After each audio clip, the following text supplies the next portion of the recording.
Jean Le Cam prend le départ de son 5e Vendée Globe avec un bateau à dérive droite de 2007, baptisé Hubert, en hommage à Hubert Desjoyaux, le frère de Michel, décédé en 2011 et qui a construit ce bateau. Le skipper de Yes We Cam est en tête de la course le 9 novembre.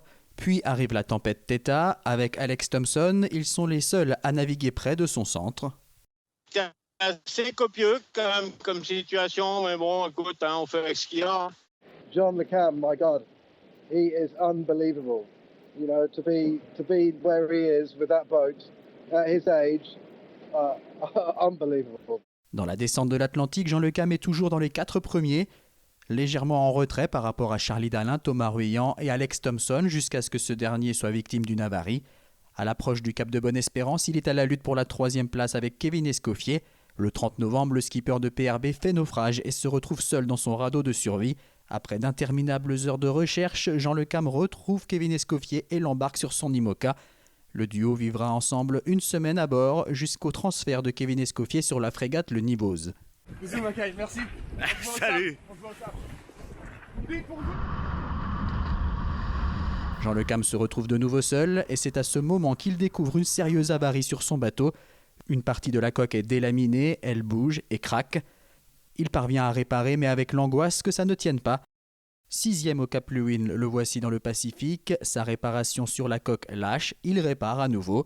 La direction de course et les autorités chiliennes sont au courant de sa situation très délicate et sont prêtes à intervenir. Le roi Jean décide de ne pas évoquer publiquement ce problème. Ça aurait forcément suscité des polémiques. Et pourquoi il ne s'est pas arrêté? Et pourquoi ceci? Et pourquoi cela? Ça ne concernait pas le reste du monde. Il reste dans le groupe de tête, dans les mers du Sud, extrêmement dur et qui n'offre pas les longues glissades attendues. Des conditions quand même, on va dire, assez exécrables, on va dire.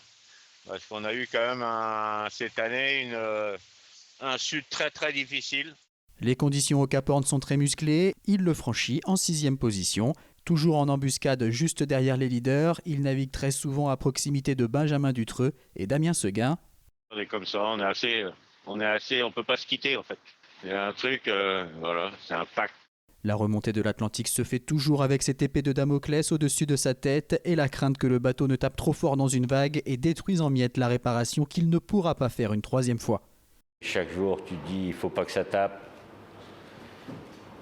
Chaque heure, tu te dis, je voulais plus aller devant.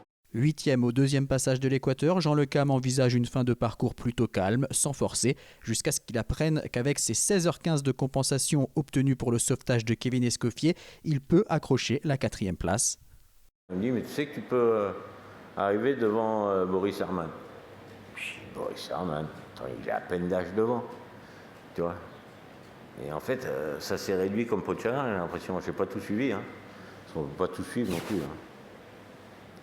Et donc, du coup, je dis, bon, allez, on remet le couvert. Sur un bateau très fragilisé, Jean Le Cam réalise un sprint final qui lui permet de boucler son 4e Vendée Globe à la 4e place en 80 jours, 13 heures, 44 minutes et 55 secondes, au bout de l'insoutenable, selon ses propres mots.